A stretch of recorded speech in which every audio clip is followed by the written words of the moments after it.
Welcome to today's Explainer. Look, if you're an analyst, a government official, or just someone trying to make sense of these ongoing ceasefire negotiations, you are absolutely in the right place. We are running a high-level intelligence briefing today on the 2026 Strait of Hormuz crisis, and more specifically, the sudden, unexpected pause in the U.S. military's Project Freedom. Let's get right into it. But before we dive into the tactical details and all those diplomatic maneuvers, we got to ground this in reality. $857. That is the estimated average annual increase in gasoline costs for Americans this year alone. When this conflict kicked off, it literally shattered the global energy equilibrium, sending oil straight to wartime peaks. Here in the U.S., gas jumped to $4.54 a gallon as of May 6th. So, this crisis isn't just some abstract thing happening on the other side of the world. It is actively pulling spendable money right out of your pocket.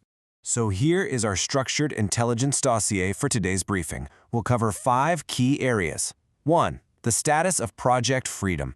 2. The shift to defensive operations. 3. The dual blockade mechanics. 4. UAE and regional security. And finally, 5. The diplomatic hurdles to reopening. All right, starting with Section 1, Status of Project Freedom. Giving you the bottom line right up front here. On May 6th, President Trump announced a temporary pause in Project Freedom. Now remember, this U.S. Navy mission was actively escorting stranded ships, so hitting the pause button, that is highly significant. It signals some real potential progress toward a diplomatic deal. Actually, this pause was specifically requested by mediators like Pakistan just to see if a complete and final agreement with Iran can actually be hashed out and signed.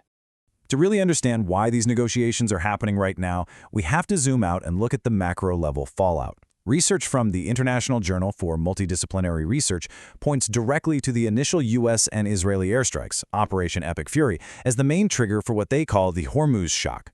This retaliatory closure by Iran has basically trapped up to 20 million barrels of oil per day.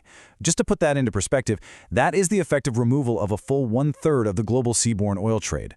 No wonder the pressure to secure a diplomatic resolution is at an absolute boiling point right now. Okay, moving right along to Section 2, Shift to Defensive Operations.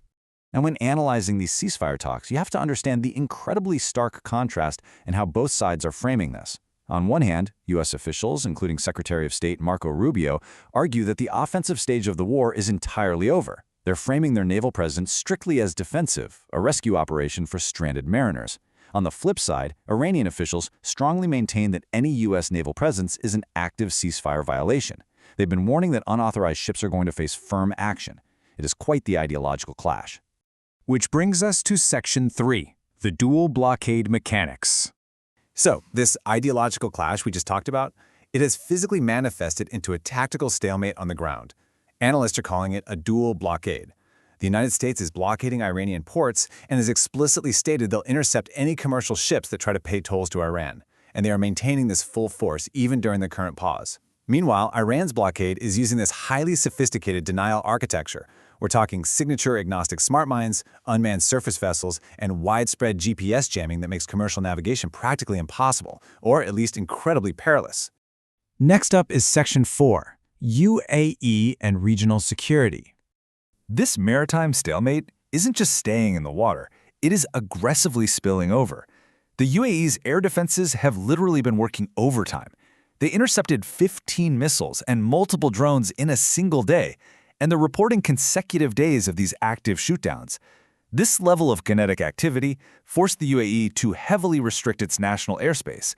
It's just a stark, terrifying reminder of the regional threat right now, which is exactly what triggered all this frantic international diplomacy, with nations like Pakistan stepping in to host the Islamabad talks and try to de-escalate the whole thing.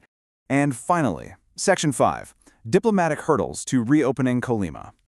The friction points here really follow a clear, cascading sequence. Step 1. An initial truce actually stalled out on April 8th when Iran started charging these massive tolls. We're talking over $1 million per ship. Step 2. In direct response to that, the U.S. launched a retaliatory naval blockade on Iranian ports on April 13th.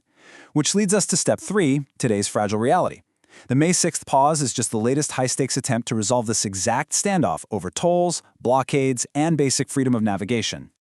So looking forward, we have to ask the really hard questions.